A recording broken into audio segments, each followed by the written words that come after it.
Hello अस्सलाम वालेकुम। मेरा नाम डॉक्टर आमिर अब्बास है और आज मैं आपसे नार्सिसिस्ट के कॉन्फ्लिक्ट के हवाले से बात करूंगा।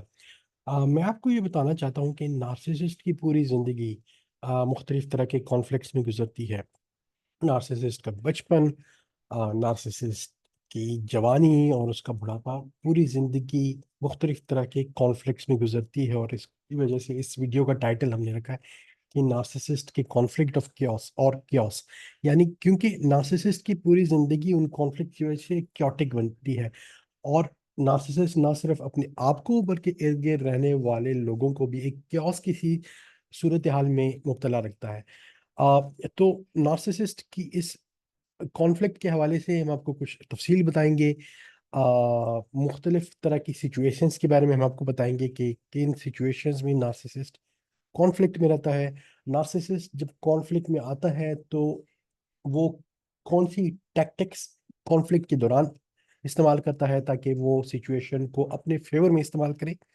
और नार्सिसिस्ट के साथ रहते हुए आप कौन सी ऐसी स्ट्रेटजीज इस्तेमाल कर सकते हैं जिसकी वजह से नार्सिसिस्ट की इस आदत से आपके ऊपर जो नफसियाती असर होता है या इस कॉन्फ्लिक्ट का जो इफेक्ट होता है वो कम से कम तर हो। तो आइए इस तफसील में जाते हैं। जैसे मैंने आपको बताया कि नार्सिसिस्ट की पूरी ज़िंदगी एक कॉन्फ्लिक्ट में मुब्तला रहती है और उसके कुछ करेक्टरिस्टिक्स हैं, जो नार्सिसिस्ट की कुछ करेक्टरिस्टिक्स हैं जो कि उसके कॉन्फ्लिक्ट में रहने को कंट्रीब्यूट करती है। नार्सिसिस्ट जो है वो हर वक्त दूसरों पे ब्लेम लगाने का आदी होता है। यानी किसी भी सिचुएशन में कोई भी चीज़ अगर गलत हो जाए तो वो उस सिचुएशन में देखें, जब आप इर्द गिर्द काम करते हैं, फैमिली के मामलात होते हैं, बिजनेस के मामलात होते हैं, ऑफिस के मामलात होते हैं या मुख्तलिफ इदारों में मामलात होते हैं। तो रोज़मर्रा के औकात में जब मुख्तलिफ हेल्दी लोग आपस में काम करते हैं तो ब्लेम गेम एक ऐसी एक सिचुएशन क्रिएट करता है, एक टॉक्सिक इन्वायरमेंट क्रिएट करता है। लेकिन नार्सिसिस्ट हमेशा जब भी किसी सिचुएशन में जाएगा तो वो उस सिचुएशन में इस ताक में रहेगा कि कोई गलती मैं आइडेंटिफाई करूं और उस गलती को का ब्लेम मैं किसी एक्सटर्नल बंदे को शिफ्ट कर दूं। एक और फिनोमेना जो कि नार्सिसिस्ट के कॉन्फ्लिक्ट को बहुत शदीद तरीके से कंट्रीब्यूट करता है, वो उसका एक फिनोमेना है जिसको हम कहते हैं ऑल और नथिंग फिनोमेना। यानी कि नार्सिसिस्ट या तो एक आइडियल इंसान की तलाश में रहता है, जो कि मेरे ख्याल में आइडियल आम इंसानों में कोई नहीं होता। अ, या फिर मतलब है कि या तो आप उसके लिए, जब मैं कहने का मेरा मतलब ये है कि नार्सिसिस्ट के लिए या तो आप यू आर एक्सट्रीमली गुड, या तो बहुत अच्छे हैं, या फिर बिल्कुल बेकार हैं। यानी कि वो इंसान की जो नॉर्मल हालत है, जिसमें एक इंसान किसी वक्त में अच्छा होगा, किसी वक्त में खता करेगा, किसी वक्त एवरेज होगा, कुछ दिन आप बेहतर परफॉर्म करेंगे, तो उस रियलिटी से एक तरह से डिसकनेक्टेड होता है। नार्सिसिस्ट ऑल और नथिंग के फिनोमेना पे बिलीव करता है। इसी तरीके से कोई काम होगा या तो वो बहुत अच्छा होगा या फिर बिल्कुल बेकार होगा। यानी दरमियानी जो जो बहुत अच्छे से बहुत बुरे के दरमियान में जो एक स्पेक्ट्रम होता है, उसको नार्सिसिस्ट बिल्कुल इग्नोर कर देता है। और इसकी वजह से नार्सिसिस्ट जब इस प्रियोकुपेशन अपने इस नज़रिए के तनाजुर में लोगों से इंटरेक्ट करता है तो उसको ये प्रॉब्लम आती है। ऑब्वियसली लोगों को ये बातें अच्छी नहीं लगती, जिसकी वजह से नार्सिसिस्ट मुख्तलिफ तरह के कॉन्फ्लिक्ट्स में मुब्तला रहता है। और नार्सिसिस्ट बहुत ज़्यादा अनमैनेज्ड, इमोशनली एक्सट्रीमली अनस्टेबल इंसान होता है और उसके अंदर बहुत ज़्यादा गुस्सा होता है, रिजेंटमेंट होती है। जो कि और वो एक वॉलेटाइल शख्सियत का मालिक होता है, इम्पल्सिव होता है। इस वजह से वो किसी वक्त उससे ऐसी सूरत हाल क्रिएट हो जाती है जिसमें वो कंट्रोल नहीं कर पाता। किसी सिचुएशन में अगर उसको बहुत बुरी कोई सिचुएशन लगे तो शदीद गुस्से से रद्दमल देता है, बहुत इमोशनल रद्दमल देता है, जिसकी वजह से भी नार्सिसिस्ट एक कॉन्फ्लिक्ट की सूरत हाल में मुसलसल मुब्तला रहता है। इसी तरीके से नार्सिसिस्ट जो है वो एक और करेक्टरिस्टिक्स जो नार्सिसिस्ट की होती है वो ये है कि नार्सिसिस्ट कुछ ऐसी उसकी आदतें होती हैं जो कि उसके लिए खुद, उसके इर्द गिर्द रहने वालों के लिए बहुत ज़्यादा खतरनाक होती है। और वो और इंटरेस्टिंग चीज़ ये होती है कि वो उस आदत को मुसलसल रिपीट करता रहता है।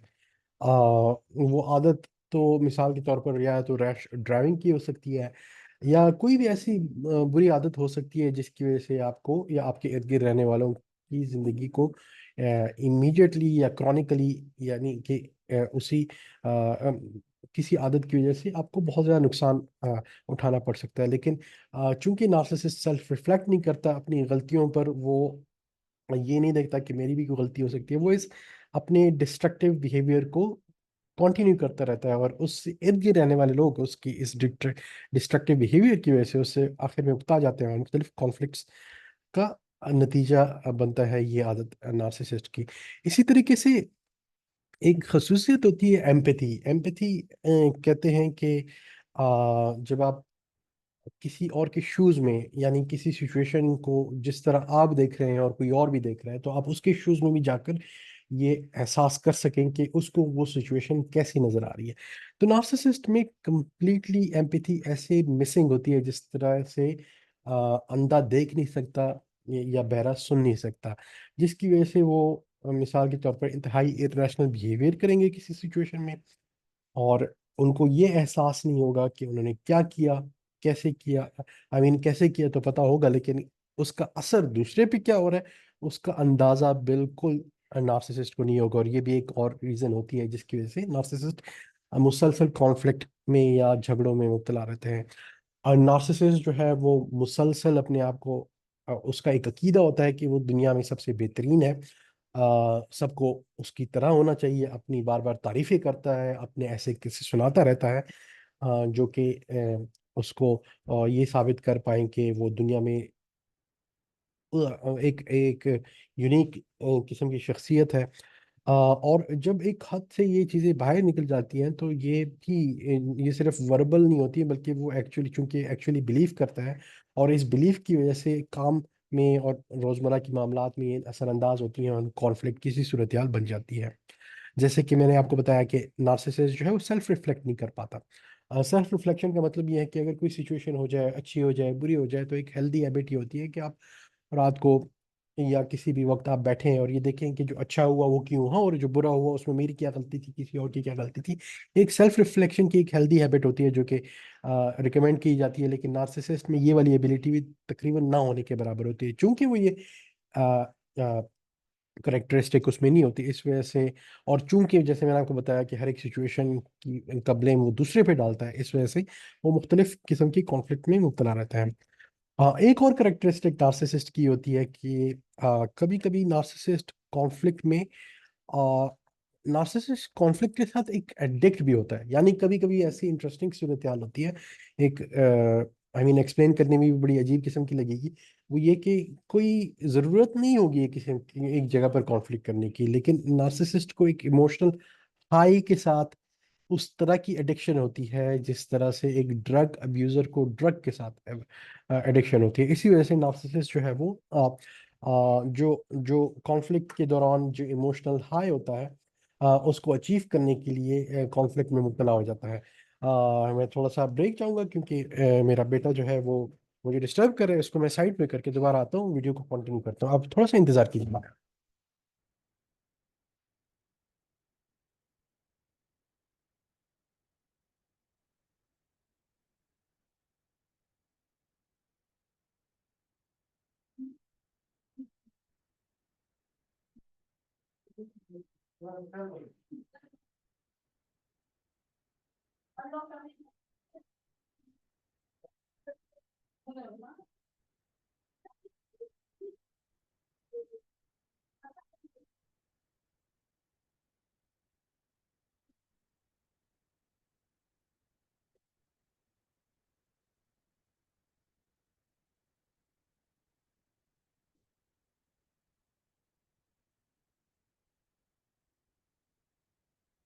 इसी तरीके से नार्सिसिस्ट जो है, मैंने जिस तरह बोला कि इमोशनल हाई में मुब्तला रहता है, का एक साथ एडिक्ट होता है वो। अगर हालात नॉर्मल रहें, वो जो है वो कि उसको इमोशनल हाई ना मिले तो वो बोर हो जाता है, और वो उस इमोशनल हाई को अचीव करने के लिए कभी कभी ज़रूरत किसी कोई भी और ज़रूरत ना हो तभी वो कॉन्फ्लिक्ट क्रिएट कर जाता है। और कभी कभी नार्सिसिस्ट की एक और कैरेक्टरिस्टिक ये होती है कि वो अटेंशन सीकिंग बिहेवियर होता है, यानी वो किसी भी सिचुएशन में अपने आप को मनफी या मुस्बत अटेंशन का हकदार समझता है, और वो अगर उसको वो अटेंशन नहीं मिल रही होती है तो वो अटेंशन किसी इन्वायरमेंट में कॉन्फ्लिक्ट के जरिए वो पूरी करता है। तो ये तो आपको मैंने कुछ करेक्टरिस्टिक्स बताई नार्सिसिस्ट के हवाले से। अब मैं आपको ये बताऊंगा कि नार्सिसिस्ट की जो कॉन्फ्लिक्ट होता है वो मुख्तलिफ सिचुएशंस में कैसे मैनिफेस्ट करता है। फॉर एग्जांपल ये जो है वो पर्सनल रिलेशनशिप में भी नार्सिसिस्ट का एक कॉन्फ्लिक्ट मैनिफेस्ट कर सकता है। नार्सिसिस्ट फॉर एग्जांपल किसी जो रोमांटिक रिलेशनशिप में एंगेज होता है, तो उसकी जो रिलेशनशिप होती है वो इनिशियली बड़ी चार्मिंग और आउट ऑफ द वे एक रिलेशनशिप, यानी कि जो बिल्कुल जो अफसानों में जो सिचुएशन बताई गई थी उस तरह की सिचुएशन में इनका जो रोमांटिक रिलेशनशिप है वो शुरू होता है, लेकिन आहिस्ता आहिस्ता दूसरे पार्टी को, दूसरे आई मीन दूसरे पार्टनर को वो बिलिटल करना शुरू कर देता है, और अपने मुख्तलिफ सिचुएशंस में रिस्पॉन्सिबिलिटी ना लेने की वजह से उनका कॉन्फ्लिक्ट शुरू हो जाता है, और ये कॉन्फ्लिक्ट उस रिलेशनशिप को एक टॉक्सिक रिलेशनशिप में कन्वर्ट कर देता है। ये कॉन्फ्लिक्ट जो है फैमिली में भी हो सकता है, और फैमिली में जो है वो इस कॉन्फ्लिक्ट के हवाले से परहैप्स इतना ज़्यादा कंटेंट है कि उसके हवाले से मेरे ख्याल में अलग से वीडियो बनाने की ज़रूरत है। लेकिन फिर मैं आपको बताऊं कि नार्सिसिस्ट के अपने फैमिली में कॉन्फ्लिक्ट के कॉन्टेक्स्ट में बड़ी डिटेल्ड डायनामिक्स है। एक तो इम्पॉर्टेंट बात ये होती है कि फैमिली में नार्सिसिस्ट ने हर एक स्टेज में अपने लिए एक स्केपगोट रखा होता है। यानी नार्सिसिस्ट के बचपन में एक स्केपगोट होता है। स्केपगोट क्या होता है? स्केपगोट एक ऐसी शख्सियत होती है या अशखास का मजमूआ होता है जिसमें नार्सिसिस्ट अपनी गलतियों का तमाम ब्लेम डाल सके। तो यानी नार्सिसिस्ट ये कहता है कि उसके इर्द गिर्द जो भी गलत हो रहा है, उसके साथ जो गलत हो रहा है, वो फलां शख्स और या उन अशखास की वजह से हो रहा होता है।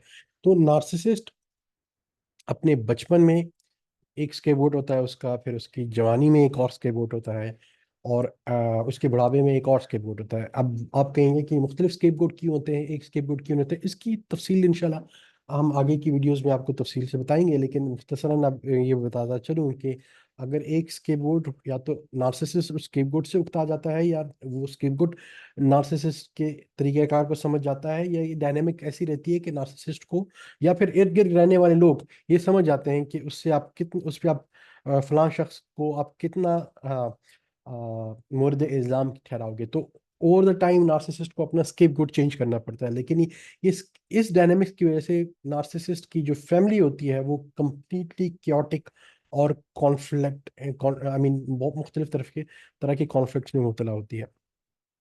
नार्सिसिस्ट के अपने प्रोफेशनल रिलेशनशिप में, वर्क प्लेस में बहुत ज़्यादा कॉन्फ्लिक्ट्स होते हैं। अच्छा, इंटरेस्टिंग बात ये होती है कि वर्क प्लेस में ऐसे लोग अपने जो सबॉर्डिनेट्स होते हैं उनको, उनके साथ उनका टॉक्सिक और अब्यूजिव रिलेशनशिप होता है। अपने जो इक्वल पीयर्स होते हैं उनके साथ extremely jealous as well as toxic relationship होता है। तो बहुत मुश्किल लोग होते हैं इनके साथ काम करना, तकरीबन नामुमकिन हो जाता है कभी कभी इनके साथ, इनको अपने साथ लेकर जाना। लेकिन अपने सीनियर्स के साथ ये इंतहाई ताबेदारी का मुजाहरा करते हैं। तो ये डायनामिक्स इस तरह से पेश आती है। और ऑफिस स्पेस में जो शिकायत लगाने वाले जो लोग होते हैं, सीनियर्स को इंफॉर्मेशन देने वाले लोग होते हैं, वो भी ये लोग होते हैं। तो सीनियर्स को ताबेदार लोग मिल जाते हैं और जूनियर्स को टॉक्सिक इन्वायरमेंट मिल जाता है ऐसे लोगों की वजह से।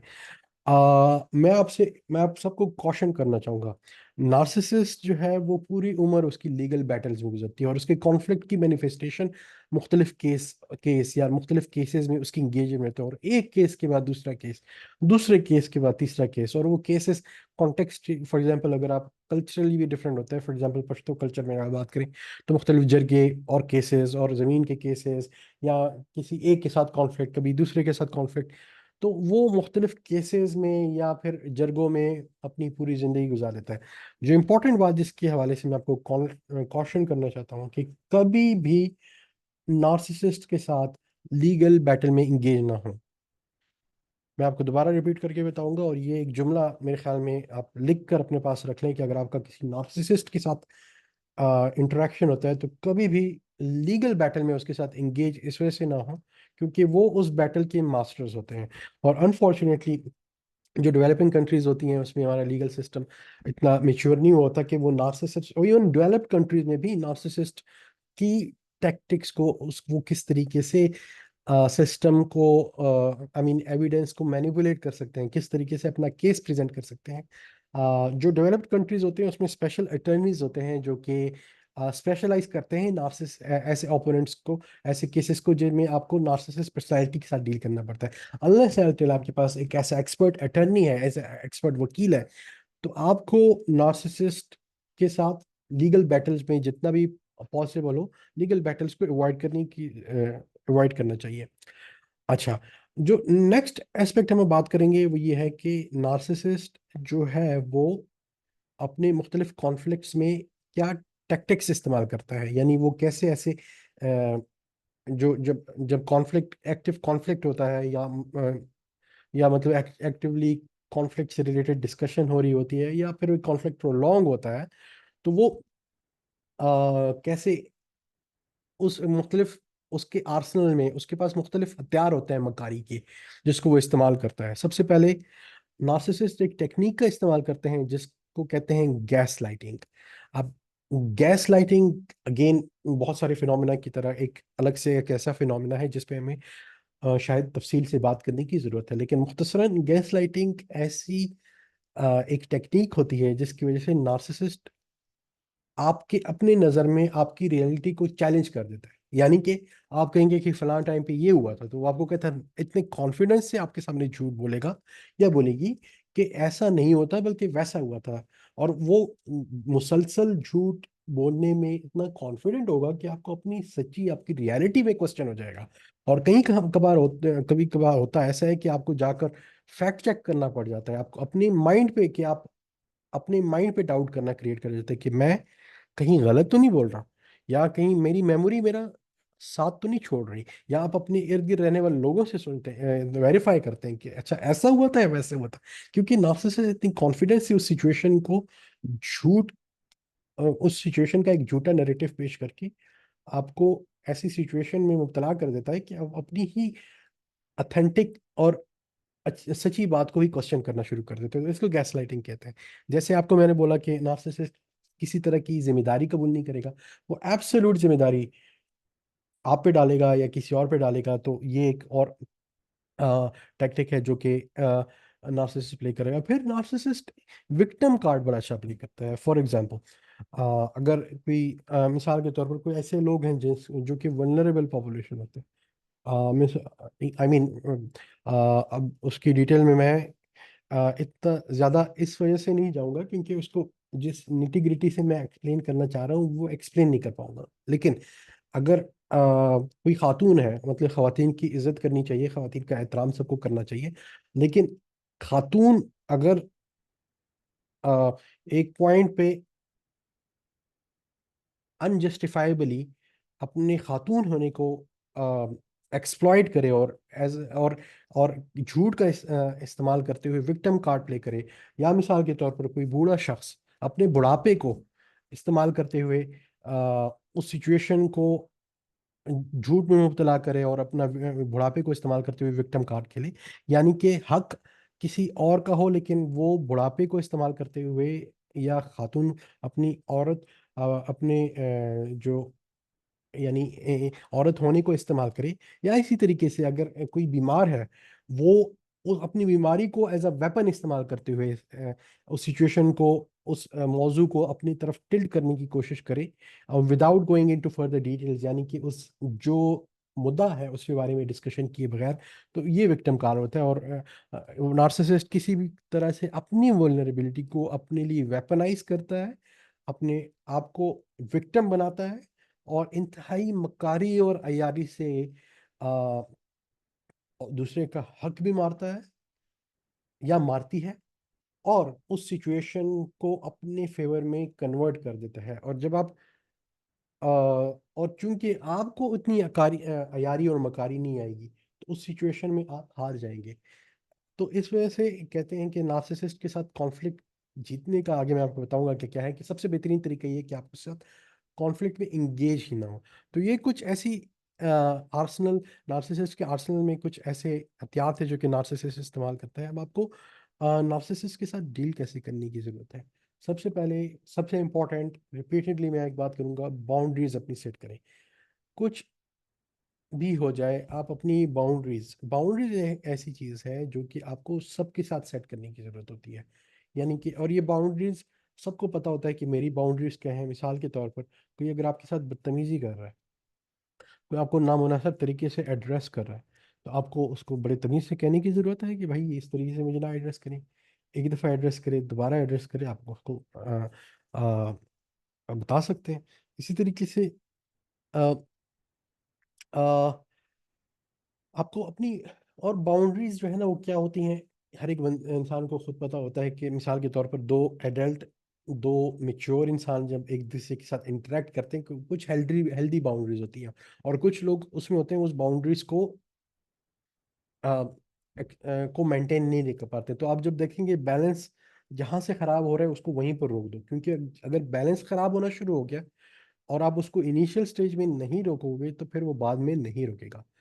कभी कभी खामोशी बहुत बड़ा हथियार होता है आपके पास। आप खामोशी से ज़रूरी नहीं है कि हर एक बात की जाए, कभी कभी बहुत सारी बातें आप ना कहकर भी बहुत सारी कुछ कह सकते हैं। ठीक है। दूसरी बात यह है कि जब आप ऐसे लोगों के साथ इंटरेक्ट करें तो आपको ये अवेयरनेस देने का मकसद ये है कि आप इनके साथ अब कॉन्फ्लिक्ट को पर्सनलाइज नहीं करें। यानी नार्सिसिस्ट का जो सबसे बड़ा हथियार होता है, एक बड़ा हथियार वो ये होता है कि आपके अंदर, अगर आप किसी रिश्ते में नार्सिसिस्ट के साथ मुंसलिक हैं, तो आपके अंदर वो गिल्ट गिल्ट इनकलकेट करने की कोशिश करेगा या करेगी। आपको ऐसे लोगों के हवाले से अवेयरनेस होनी चाहिए, और आपको मालूम होना चाहिए कि ये जो काम भी वो कर रहे हैं ये उनकी करेक्टरिस्टिक्स है। मिसाल के तौर पर अगर नार्सिसिस्ट आप पे ब्लेम कर रहा है, नार्सिसिस्ट आपके साथ बदतमीजी कर रहा है, आप पे झूठा बहतान डाल रहा है, आपसे आपका हक मांग रहा है, तो ये उसकी करेक्टरिस्टिक है। दे ये आपको डिफाइन नहीं करती। यानी कि आपको उस सिचुएशन को, अपने आप को इमोशनली डिटैच करके अपने आप को रखना पड़ता है। आपको अपने आप को मेंटली नार्सिसिस्ट के इन टैक्टिक्स के हवाले से एजुकेट करना पड़ेगा। लेकिन आप जितना भी अपने आप को एजुकेट कर लें, जितना भी उनसे डिटैच कर लें, अगर आप क्रॉनिक फॉर्म में कॉन्टिन्यूसली ऐसे लोगों के साथ इंटरेक्ट करेंगे, तो ऑब्वियसली इसका इफेक्ट तो आप पे आएगा। तो फिर आप क्या करें, आपको सपोर्ट सिस्टम की ज़रूरत होती है, आपको अच्छे दोस्तों की ज़रूरत होती है।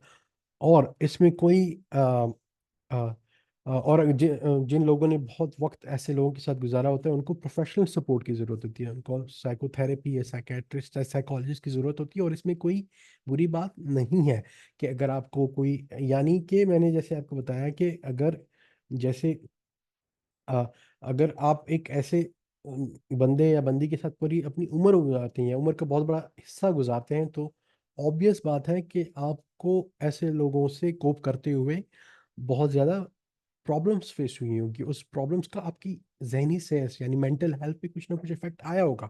इसका मतलब ये नहीं है कि आप पागल हैं। इसका मतलब ये है कि आपको कुछ अपना ख्याल रखने के लिए साइकोलॉजिस्ट और साइकेट्रिस्ट के पास जाना पड़ेगा, और कुछ ऐसे हेल्दी एक्सरसाइजेस, ऐसी हॉबीज अडॉप्ट करनी पड़ेंगी जिसकी वजह से आपको एक सपोर्ट का सिस्टम मिले। और आप अगर ऐसे लोगों के साथ आपको इंटरेक्ट करना कॉन्टिन्यूसली पड़ रहा है या रहना कॉन्टिन्यूसली पड़ रहा है, तो आप बेहतर तरीके से ऐसे लोगों के साथ इंटरेक्ट करें, ये सारा कुछ जानकर इनके साथ इंटरेक्ट करें, ताकि आपकी ज़िंदगी की क्वालिटी, आपके बच्चों की ज़िंदगी की क्वालिटी, आपके इर्द गिर्द रहने वाले लोगों की ज़िंदगी की क्वालिटी बेहतर होगी। आप अपना ख्याल रखेंगे तो आप औरों का ख्याल रख पाएंगे। तो इस टॉपिक को हम इस यहाँ पर कंक्लूड करते हैं। देखें, ये टॉपिक में बहुत सारे सब टॉपिक्स निकले हैं, और इस पे हम फ्यूचर वीडियोस में बात करेंगे इंशाल्लाह। हमें उम्मीद है कि आपको ये वीडियो पसंद आ गई होगी। अगर पसंद आई है तो कमेंट्स में बताइएगा कि क्यों पसंद आई, और अगर पसंद नहीं आई तो ये भी बताइएगा कि पसंद क्यों नहीं आई। अगर आप अभी तक हमारे वीडियो देख रहे हैं तो मेरे ख्याल में आपसे मैं रिक्वेस्ट करूँगा कि हमारे चैनल को इस वीडियो को लाइक कीजिएगा, हमारे चैनल को सब्सक्राइब कीजिएगा, बेल का आइकॉन ज़रूर दबाइएगा, क्योंकि और अपने इर्द गिर्द रहने वालों के साथ ये वीडियो शेयर कीजिएगा, क्योंकि ये कैंपेन है नार्सिसिज्म के हवाले से लोगों में अवेयरनेस प्रोड्यूस करने की। अगर जितने लोगों को ज़्यादा नार्सिसिस्ट के बारे में या नार्सिसिज्म के बारे में अवेयरनेस होगी, उतना हम नार्सिसिस्ट को डिसएम्पावर करेंगे, और वो इतनी, ये जो नेगेटिव इफ़ेक्ट्स हैं उनका सोसाइटी पे और आप पे और आपके इर्द गिर्द रहने वालों पे कम होंगे। आपकी समातों का बहुत बहुत शुक्रिया। इंशाल्लाह अगली वीडियो में आपसे दोबारा मुलाकात होगी।